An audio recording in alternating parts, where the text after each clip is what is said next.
can peace ever return to the Middle East?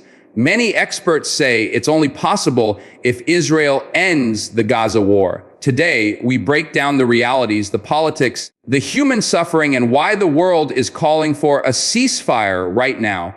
Stay tuned, because what we're about to discuss will change the way you see this conflict. Hello everyone, welcome back to the channel. Today, we're diving into one of the most pressing global issues of our time, the ongoing war in Gaza, and why peace might only be possible if Israel decides to end its military operations there. The Israel-Gaza conflict has been one of the longest and bloodiest struggles in modern history, stretching back decades, and yet every new escalation brings with it more pain and devastation. Ordinary people, civilians on both sides, are paying the price. Children are growing up under air raid sirens, families are losing homes, and communities are being torn apart. International leaders, human rights organizations, and millions of citizens around the world are urging for an end to the war. But the key question is, what will it take for the fighting to stop? Is a ceasefire realistic? And would it actually pave the way for peace? Or is it just a temporary pause before the next round of violence? In this video, we'll explore these questions from multiple angles: political, humanitarian, and even psychological. We'll talk about the impact of the war, the demands from both sides, the international response, and what a sustainable peace process could look like. So stay with us through the end, because by the time we're done, you'll have a much clearer understanding of why peace feels so far away and what might finally bring it within reach. The first thing we need to understand is the scale of the humanitarian crisis in Gaza. Since the start of the current escalation, thousands of people have lost their lives, with a significant portion being women and children. The infrastructure is collapsing, hospitals are overwhelmed, food supplies are running low, and access to clean water is becoming nearly impossible. International organizations like the United Nations and the Red Cross have called the situation catastrophic, warning that Gaza is on the brink of a total humanitarian disaster. This isn't just a military conflict, it's a full-blown humanitarian emergency. The constant bombardments have left neighborhoods in ruins,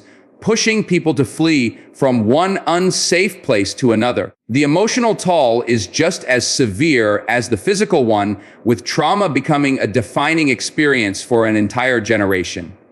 When we talk about ending the war, it's not just a political decision, it's literally about saving lives. Every additional day of fighting means more casualties and deeper scars that will take decades to heal.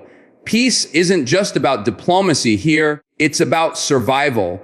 It's about making sure that innocent people aren't crushed under the weight of a conflict they had no say in. The longer this war drags on, the more impossible reconciliation becomes, because pain and anger build up on both sides. This is why so many humanitarian voices say that an end to the war is the very first step. Without it, no real peace process can even begin.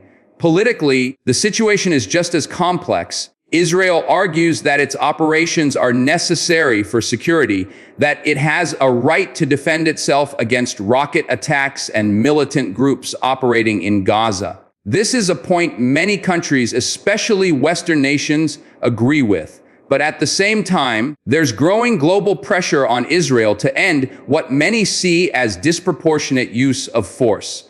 World leaders from Europe, the Middle East, and even the United States are calling for a ceasefire, arguing that the level of civilian suffering is unacceptable. In Israel itself, there's division. Some believe the government must continue the campaign until militant groups are completely dismantled, while others argue that endless war is only fueling more hatred and creating future security risks.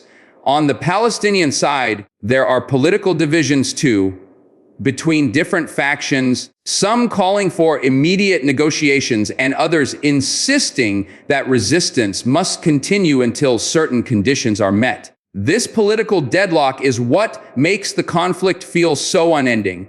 Without a genuine willingness from both sides to talk and compromise, any truce risks collapsing. This is why international mediation efforts are so critical right now. Egypt, Qatar, and the UN have all tried to broker deals, but each time the fighting eventually resumes.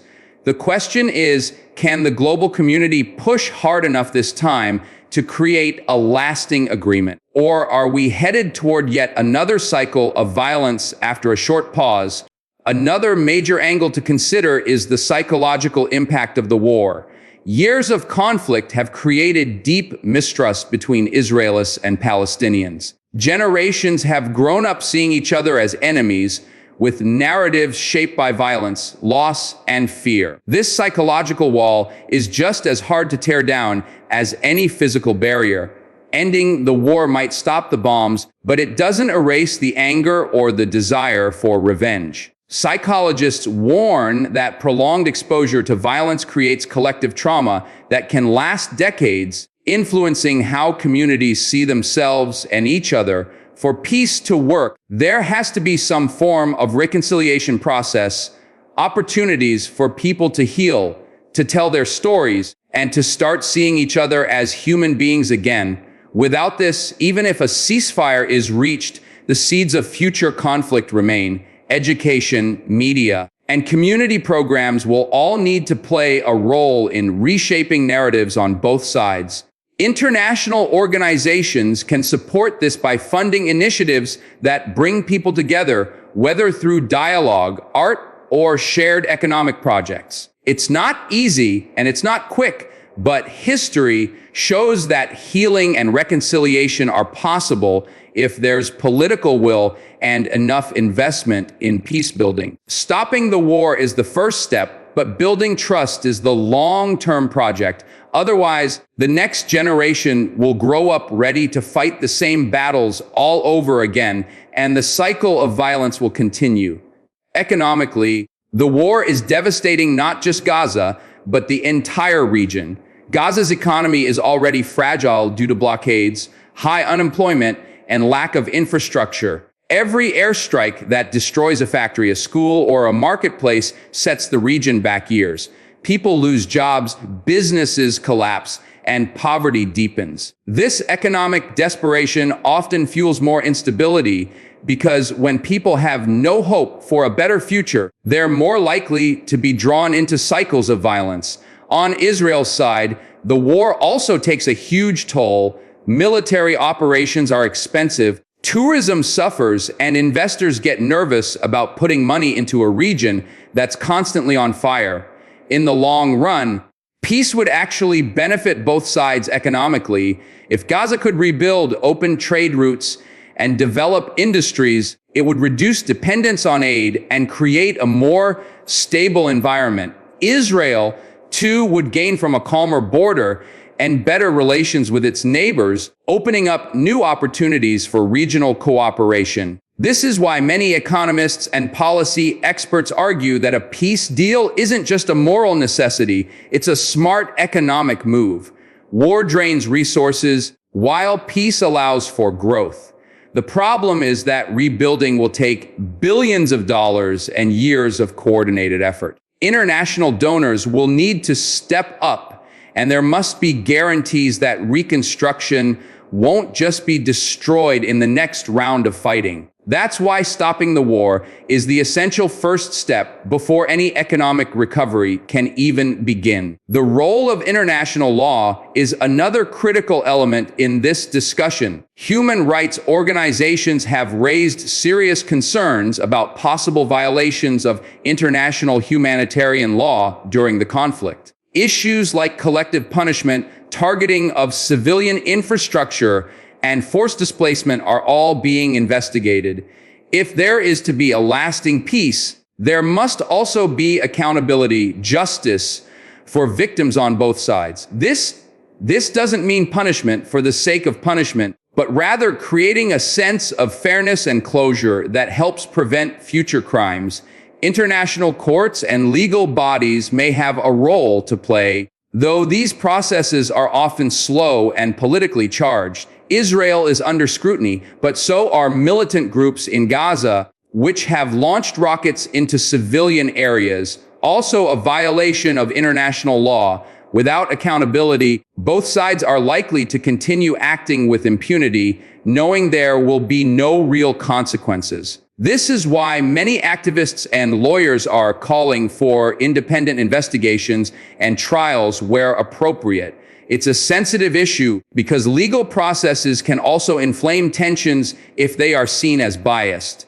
But in the long run, justice is a crucial part of building peace. People need to feel that their suffering has been acknowledged and that those responsible for atrocities are held to account. Otherwise, grievances fester and revenge becomes the only form of justice that some are willing to accept, leading to yet another round of conflict. One of the most powerful forces shaping this conflict is global public opinion. Social media has brought the war into everyone's living rooms in real time. Graphic images, videos of destruction, and personal stories are spreading faster than ever before. This has sparked massive protests around the world, with people demanding that their governments push harder for a ceasefire. The public pressure is significant. It has already forced some governments to change their tone and call for de-escalation. But it has also created intense polarization. Online spaces are filled with heated debates, disinformation, and sometimes outright hate speech. This polarization can make diplomacy harder because it hardens positions and leaves less room for compromise.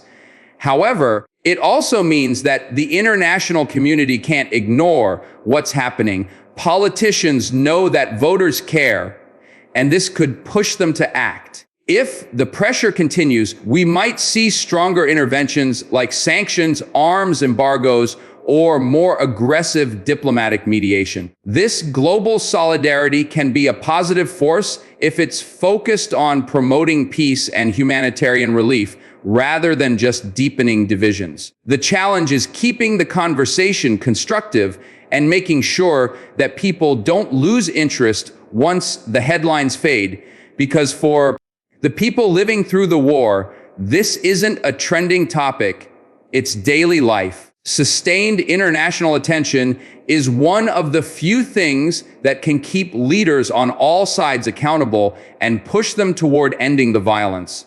Regional politics are also a big part of this story. The Middle East is a complex network of alliances and rivalries, and what happens in Gaza affects countries far beyond its borders. Egypt, for example, shares a border with Gaza and often plays the role of mediator. Qatar provides financial aid and has also hosted negotiations. Iran is accused of backing some militant groups, which raises tensions with Israel and its allies. Meanwhile, countries like Saudi Arabia and the UAE are balancing their desire for regional stability with their own political interests. The Abraham Accords, which normalized relations between Israel and some Arab states, could be strengthened or weakened depending on how this war ends. If Israel continues its operations indefinitely, it risks losing the support of Arab governments that are under pressure from their own populations to stand with Palestinians. On the flip side, a genuine peace process could open the door to unprecedented regional cooperation in trade, energy, and security. This is why ending the war is not just about Israel and Gaza, it's about the entire Middle East. The outcome could either stabilize the region or plunge it into even more conflict. Regional players have a huge incentive to push for de-escalation, but they also face internal political challenges that make taking bold steps risky. The coming months will show whether these countries are willing to use their influence to stop the fighting and lay the groundwork for a broader peace. Another crucial aspect is the future of Palestinian leadership and governance. Even if the war ends tomorrow, the question remains who will govern Gaza and under what terms.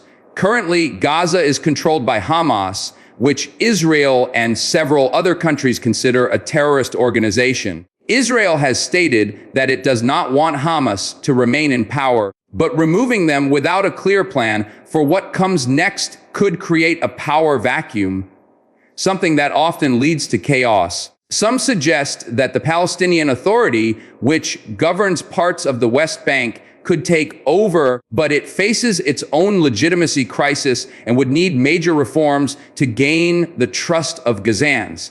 Others talk about an international administration, perhaps backed by the UN, to oversee reconstruction and security until local elections can be held. Whatever solution is chosen, it needs to address not just security, but also governance, human rights, and economic development. Otherwise, the cycle of instability will continue. This is one of the most difficult challenges because it requires cooperation between multiple parties with very different agendas. Without a political vision for the day after, the war, even the best ceasefire, risks falling apart. That's why many analysts argue that discussions about governance must happen now, not after the last bomb falls. Only a comprehensive approach that combines security, political reform, and reconstruction can give Gaza a real chance at peace and prevent future wars. So, can peace really be possible if Israel ends the Gaza war? The answer is yes, but with a big caveat. Ending the war is only the first step in a much longer process that involves rebuilding trust, reconstructing infrastructure, reforming governance, ensuring justice, and creating economic opportunities. Without all these elements, any ceasefire will be fragile and temporary. But if the guns fall silent and real negotiations begin, there is a path forward. It will take courage from leaders on both sides, pressure from the international community, and support from ordinary people who refuse to give up on peace. The alternative is more years of bloodshed, more destroyed homes, and more children growing up in fear. Ending the war is not just a moral obligation. It's a strategic necessity for a safer and more stable future for the entire region. And that's why voices calling for an immediate ceasefire are so important right now. If you've made it this far in the video, you clearly care about this issue. So here's what you can do. Stay informed, share credible information, support humanitarian organizations working on the ground, and raise your voice for peace. Together, we can help keep the pressure on decision makers and make sure that this conflict doesn't just fade from the headlines. If you found this breakdown helpful, make sure to hit the like button, subscribe for more deep dives on global issues, and let's keep this conversation going in the comments below.